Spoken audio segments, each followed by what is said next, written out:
Perlu kita ketahui, zina, meminum alkohol, dan memakan babi diharamkan dalam Islam karena alasan moral, kesehatan, dan spiritual. Zina merusak hubungan dan moral sosial.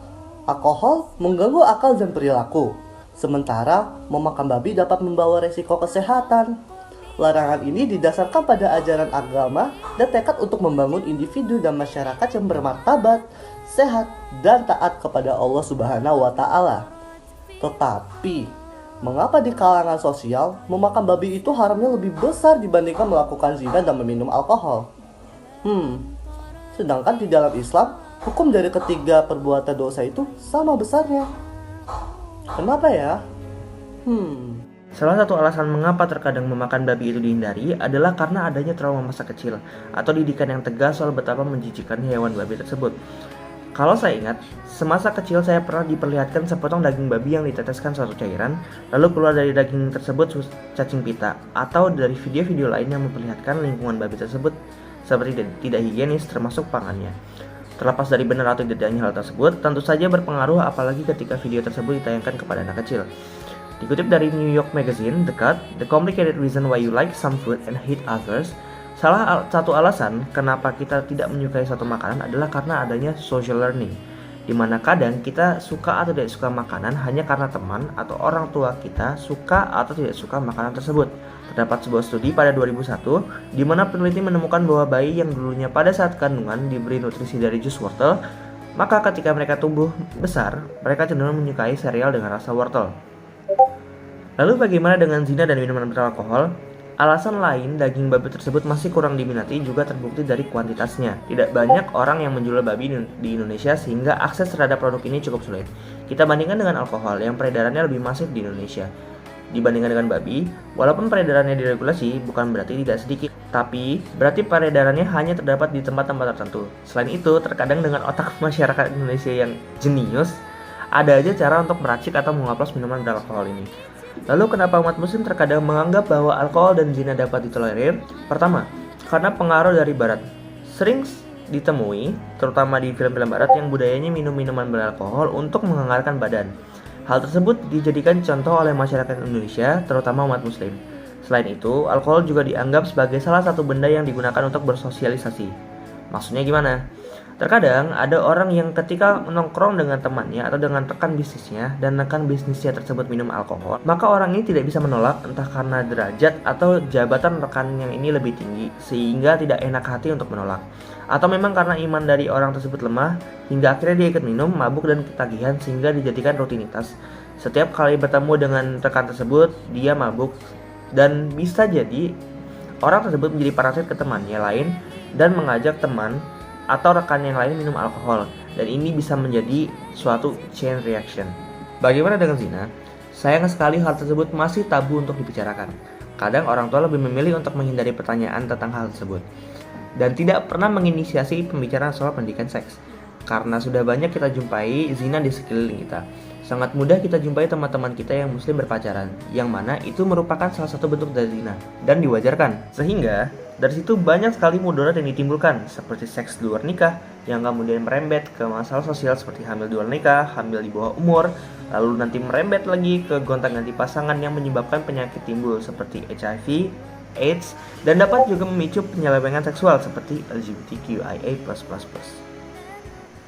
Selanjutnya yaitu menurut pandangan Islam atau spiritual. Menurut pandangan Islam, di sini kami membagi menjadi dua, yaitu yang pertama itu menurut dalil Al-Quran, yang kedua itu menurut tafsir baik dari ulama, hadis maupun pendapat ahli. Yang pertama di sini ada larangan makan babi dalam Al-Quran. Itu disebutkan dalam Quran surah An-Nahl ayat 115 yang memiliki arti, sesungguhnya Allah hanya mengharamkan atasmu makan bangkai, darah, daging babi, dan apa yang disembelih dengan menyebut nama selain Allah. Tapi, barang siapa yang terpaksa memakannya dengan tidak menganiaya dan tidak pula melampaui batas, maka sesungguhnya Allah Maha Pengampun lagi Maha Penyayang. Berdasarkan ayat tersebut, sudah tidak dapat diragukan lagi mengenai kenapa babi diharamkan untuk dimakan. Makanan yang haram sendiri merupakan makanan yang dilarang keras untuk dikonsumsi. Apabila tetap dikonsumsi, maka orang yang mengkonsumsi makanan haram tersebut akan mendapatkan dosa.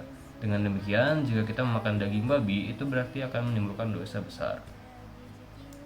Lalu selanjutnya tafsir dari Ibnu Katsir rahimahullah, kenapa babi diharamkan, yaitu terdapat dalam tafsirnya melalui kitabnya, yaitu Tafsir Al-Quran Al-Azim,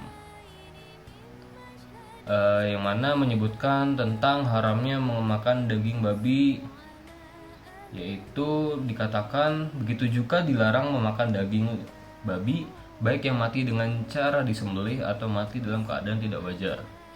Lemak babi pun haram dimakan sebagaimana dagingnya, karena penyebutan daging dalam ayat cuma menunjukkan keumuman atau aglabiah, atau dalam daging juga sudah termasuk pula lemaknya, atau hukumnya diambil dengan jalan kias atau analogi. Terdapat dalam tafsir Al-Quran Al-Azim 236. Selanjutnya yang kedua itu ada larangan melakukan zina.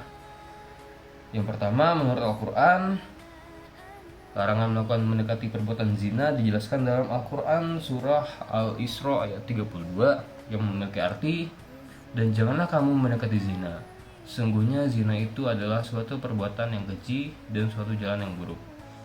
Lalu menurut ahli, di sini kami mengambil kutipan dari ahli Kepala Pusat Tarjih Muhammadiyah Universitas Ahmad Dahlan, yaitu Bapak Budi Jaya Putra, STHI, MH. Di sini beliau mengutip bahwa zina merupakan sebuah perbuatan yang dilakukan dua insan laki-laki dan perempuan yang tidak ada ikatan pernikahan, tetapi melakukan hubungan suami istri.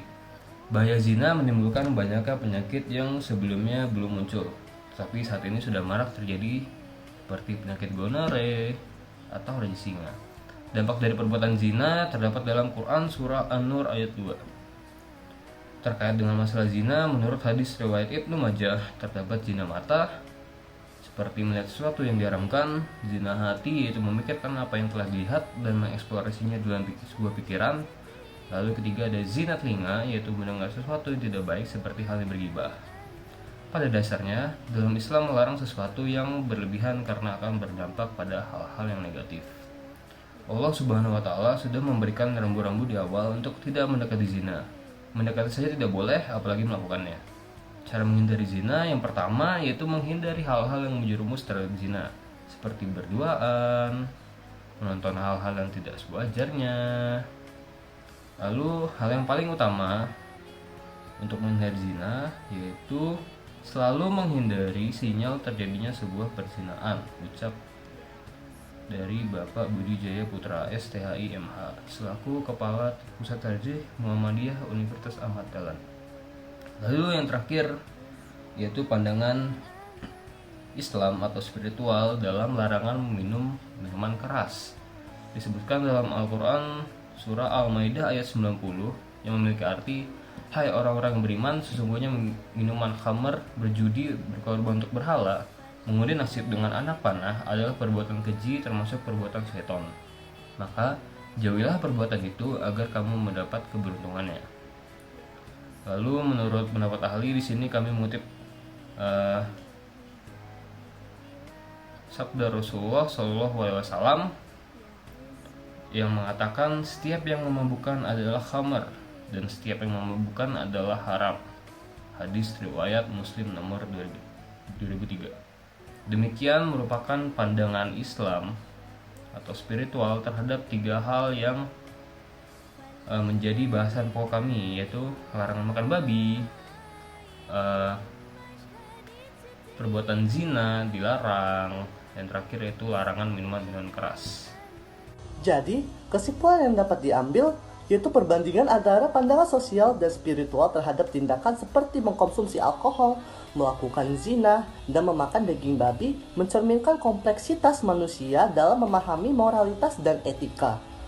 Meskipun argumen sosial berfokus pada dampak negatif pada masyarakat, pandangan spiritual menekankan koneksi dengan dimensi yang lebih tinggi. Terlepas dari perbedaan ini, dengan menggunakan kedua perspektif dapat menghasilkan pemahaman yang lebih holistik dan membantu individu membuat keputusan yang lebih bijaksana.